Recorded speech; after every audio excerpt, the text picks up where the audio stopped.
All right, welcome back to the Homestand Show. Albert Vartanian, James Sharman across from me. Okay, I was teeing up this Connor McDavid clip, which you saw, and not many people saw if you weren't watching the NHL Awards. It's kind of made its rounds on social media, but let me get this kid's name right. It's Knox Bentley, who is Dierks Bentley's son. He was the host. Dierks Bentley was a host. He's a country singer, I believe. I don't know him that well. Do you have any idea? I think we established that yesterday with me and Justin. We had no idea when the show started. I thought his name was Benson. When I was cruising by, I'm like, is that Bradley Cooper? So that's what I thought the whole time. Like, oh, they got Bradley Cooper. That's a good get, but it's not. Dierks Bentley. So his son interviewed Connor McDavid, and here's the result. Finally got engaged. I saw the ring. Like, it's tiny. Like, it's tiny. I shot a lot of pucks growing up as a kid. I worked hard. She deserves it. Pretty big talking about it. Thanks, Connor. We're playing hockey tomorrow at my neighborhood. You should come. I'll play center, you play goalie. Even though I go bar down on you every shot. That's all right. You can do that.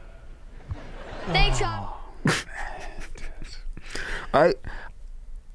I just don't know why. I don't want to make fun of him. No, the kid or Connor. I don't blame either one. I blame the NHL for thinking that was either cute or funny, because it's neither. I think that could have been funny, though. If Connor McDavid had that type of, bubbly personality, which with respect he doesn't, and that's fine. Look at all the trophies. It's incredible. Yeah, exactly. He's not going to make comedy. And then the poor kid, because the host's son wants to get some exposure.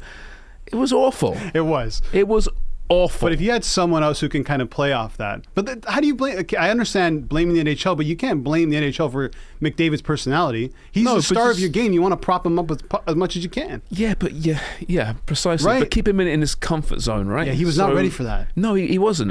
Was he prepared for the questions? Clearly not.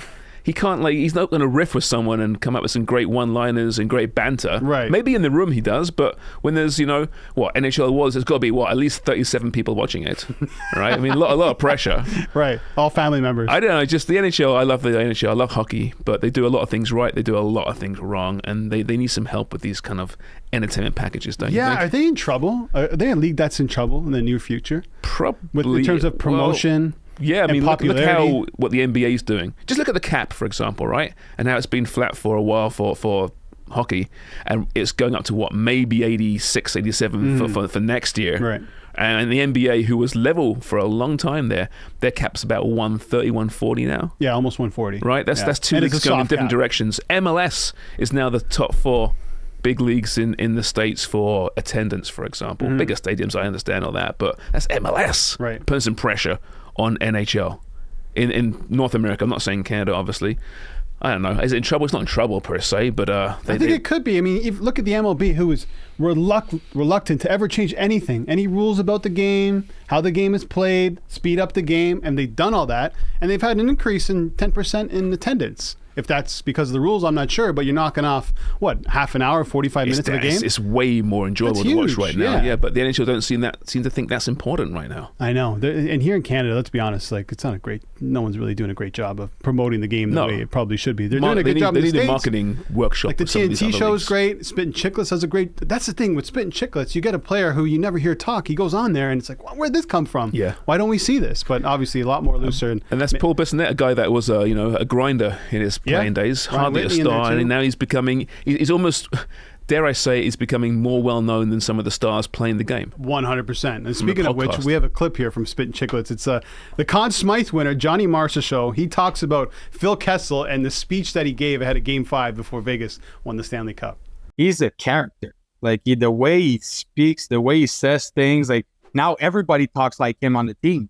All the expressions, we all talk the same way as him. And you have to stop saying my lines here, eh? That's when I'm gone, you guys have to stop saying my lines.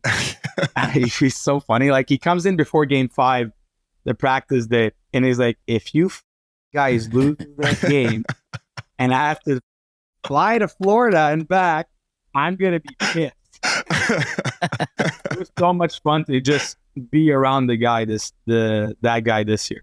I love that. Phil Kessel's becoming a cult hero. In the NHL. He really is, right? And we shouldn't forget he had a great career. He did. Right? Over 400 goals in the NHL. Leafs fans are kind of jaded, though, right? I always really appreciate him as a Leaf. I understand the whole salute gate nonsense. That was a bad thing. Yes. It wasn't just him, mind you, but he was a great player for the Leafs in a time where there were very few great players for the Leafs. So yeah, I love the guy. But going back to the whole podcast NHL thing, you see Master Show there.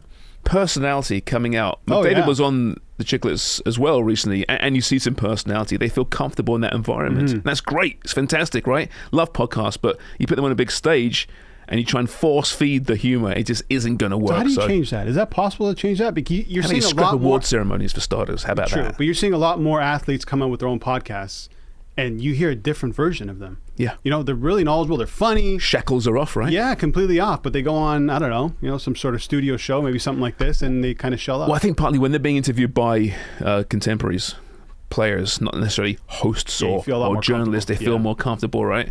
And plus being, in the comfort of their own home, it makes a big difference as well. So, besides, you did been on podcasts. Podcasts are great. Yeah, you can be so much more looser. More relaxed. Yeah, you don't care. I mean, this is pretty relaxed, but it's even more relaxed than a podcast. You can let it fly pretty good on a podcast too. We should do a really relaxed show sometime. Let's do it. Totally. Maybe we'll start doing that soon. Yeah, let's do it sooner rather than later. Shall we give it a whirl? I think so. Put it on YouTube. And we can come up with talking points like this one. How about David Kampf?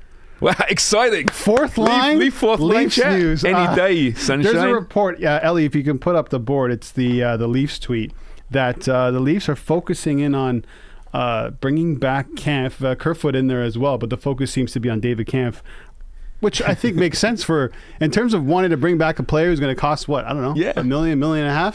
Hey, and good in the playoffs.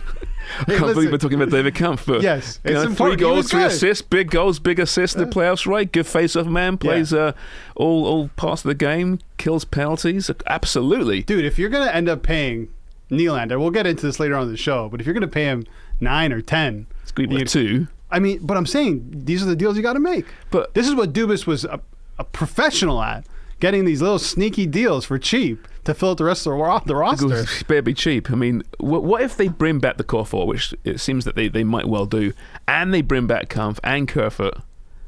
I mean, I don't know if Leaf Nation will accept that. No, they won't. And it wasn't Kampf or Kerfoot's fault what's happened. They won't, but they will.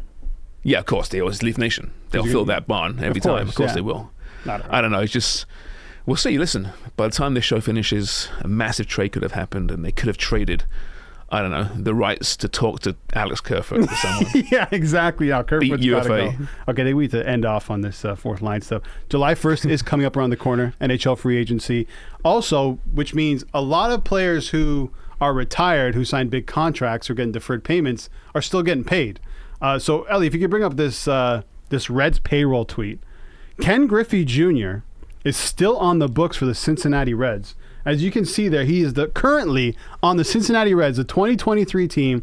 He is the 4th highest player. He retired in 2010. That is, and he's still getting paid $3.6 million a year. I'm kind of happy though, aren't you?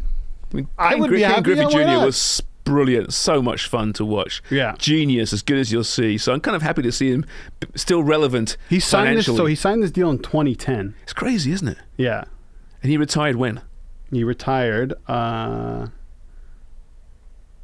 2010. He signed the deal in 2000, retired in 2010. So it's 13 years later, and he's still getting a severance pay. Then you got Bobby Bonilla, who's still getting paid $1.19 a year. Every July 1st is Bobby And he Bonilla. retired in 99. He retired in 99, yes. And that'll go until 2035. And I was looking at this. If you go back to hockey, Rick DiPietro's still getting paid $1.5 until 2029. And, okay, so Griffey Jr., Hall of Famer, fair enough, right? Absolutely. Bonilla, Hall of Famer, okay. But Rick DiPietro, it never worked for him. No. But he signed that, I think it was a 15-year deal, wasn't it, originally he signed, before they allowed teams to circumvent the cap that way. That was a Milbury deal, I believe. Probably. I think it was Mike Milbury. What's he doing now? He's just doing TV? I think he's just doing TV. Manny Ramirez is still getting paid by the Red Sox. So he gets so basically $2 million a year. And some guy, Andrew Nicholson, who I never heard of, played for the Portland Trailblazers, $2.8 million a year. That wraps up this season. Wow. Not bad, dude. Good for Andrew Nicholson. July 1st, a lot of people get a nice big Be good at check sports. That's the secret here. Be good at sports, and you'll be paid for a very long time. Being good at sports. Can we get one too late? media? Too late. We're done now. It's too late. That's worth a shot. That ship has sailed, I'm afraid. All right, coming up after the break, we're going to talk more Leafs. We'll talk Nylander and whether or not he should get 9, 10, maybe even more. Should the Leafs keep him if he wants that much? We'll talk about that coming up after the break.